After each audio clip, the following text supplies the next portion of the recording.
The morning began with an energy that felt brighter than usual in the ITV studios. Lorraine Kelly's show had been teasing a special interview with Gary Oldman all week, and viewers were eager to see one of the world's most respected actors sit down for what was promised to be an open and reflective conversation.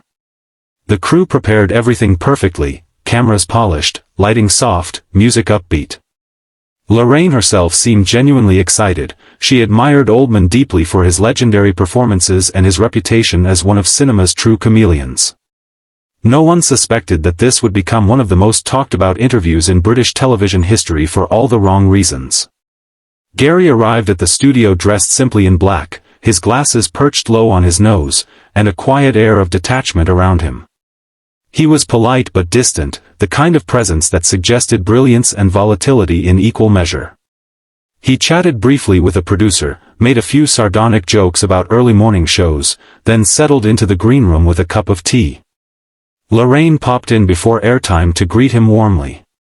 "Lovely to have you here, Gary," she said with her trademark cheer. "It's an honor," he replied softly, though his tone was unreadable. There was a faint sense that he wasn't in the mood for small talk. When the broadcast began, Lorraine introduced him with admiration, recounting his Oscar-winning roles and his long career of transformation. The audience applauded enthusiastically. Gary nodded modestly and smiled, his charisma filling the room. The conversation started easily enough, focused on his latest film, a psychological thriller about betrayal and truth. He spoke eloquently about character study, about how acting was like wearing someone else's skin until it starts to fit. Lorraine listened intently, occasionally smiling at his poetic phrasing. For a while, the interview felt like a masterclass in humility and insight. Then, as often happens on live TV, the tone shifted in a single moment. Lorraine brought up a recent quote of his that had caused some controversy online. "You once said in an interview that modern actors are too sensitive," she began. "Do you think that's fair?" Gary's eyes flickered. "I did say that, yes," he replied. "And I stand by it. Too many young actors confuse emotion with truth. They think crying on cue is depth." Lorraine smiled, hoping to keep it light. "That's quite the statement," she said. "I'm sure some would call it a bit harsh." Gary chuckled dryly. "Harshness is honesty, Lorraine. The industry's gone soft." The audience murmured slightly. Lorraine, ever diplomatic, replied, "Well, I think viewers love seeing vulnerability. It makes performances relatable." Gary leaned forward, his voice sharp but calm. "Relatable has become a disease. Everyone wants to feel seen, but no one wants to do the work. Acting used to be about discipline, not validation." Lorraine blinked, taken aback by the intensity.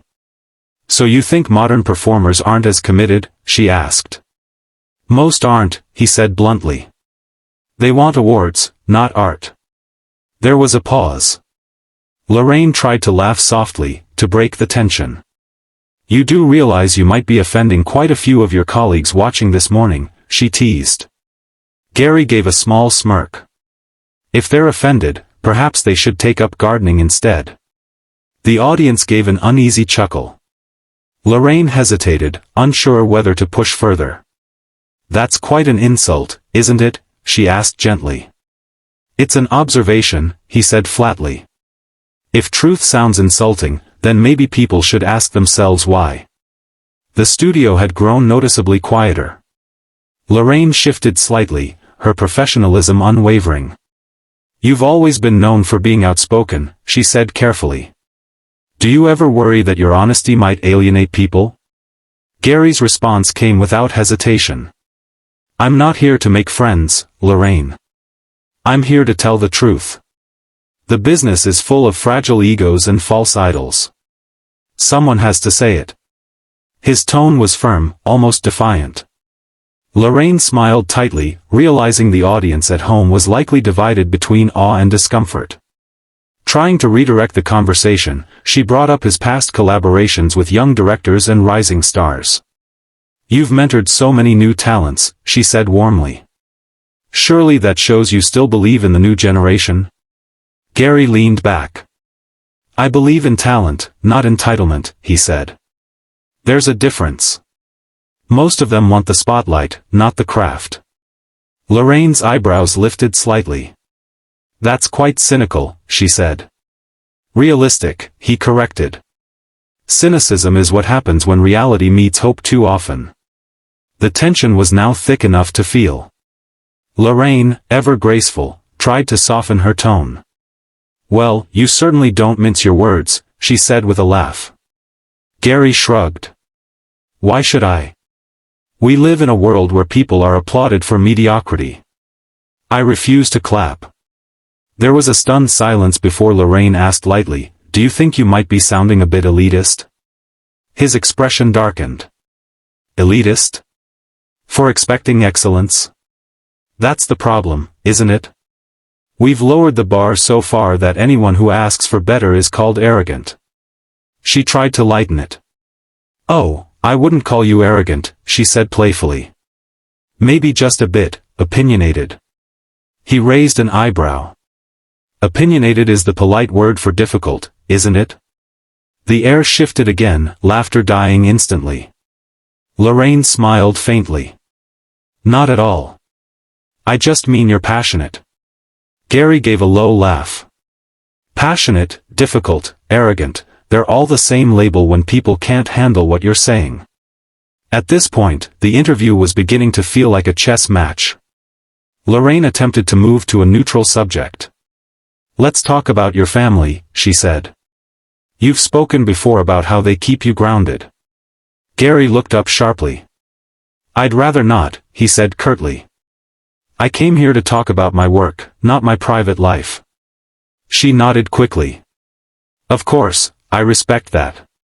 He continued, every time I do one of these shows, someone tries to psychoanalyze me. I'm an actor, Lorraine, not a confession booth. The audience gave a nervous titter. Lorraine, still smiling, said softly, I didn't mean to pry. I just think viewers love seeing the man behind the roles. Gary's tone grew colder. They love consuming people, you mean? It's not enough to watch a performance anymore, they want to own the person who gave it. The words hung in the air like a chill. Lorraine tried to recover the warmth. You're certainly giving us a memorable interview, she said kindly. He smiled thinly. I imagine it'll be edited to make me look mad or cruel. That's television for you. The control room gestured for her to wrap it up, but the tension refused to ease. Lorraine said, well, I think you're being refreshingly honest, even if some of it's a bit harsh. Gary chuckled. Harshness is the only language honesty speaks fluently. She laughed nervously. You really don't hold back, do you? I never learned how to pretend, he said. Pretending is for acting, not for interviews. Then came the moment that would define the broadcast. Lorraine, trying once more to bring levity, said, well, I hope this version of you isn't just another performance. It was meant as a light-hearted remark, but Gary's face hardened instantly. What's that supposed to mean? He asked, his voice cool but sharp. Just that you're very intense, she replied quickly. You seem almost, he interrupted. Almost what? Difficult? Angry? Paranoid? The tension snapped like a wire. Lorraine tried to defuse it. No, I just meant passionate. He stood up abruptly. Let's not insult each other's intelligence, Lorraine. I think we're done here. The studio fell silent. Lorraine blinked, her professionalism holding steady even as Gary unhooked his microphone. I'm sorry you feel that way, she said calmly. You've been fascinating as always. Gary glanced at her, his expression unreadable. Fascinating is just the polite word for inconvenient, he muttered, then turned and walked off set. The audience was frozen in stunned disbelief as the cameras cut hastily to a commercial break. When the show returned, Lorraine handled it with impeccable grace. Well, she said with a gentle smile, that was certainly an unexpected turn. Live television, everyone, you never quite know what will happen. Viewers flooded social media instantly, debating whether Gary had been rude or simply authentic.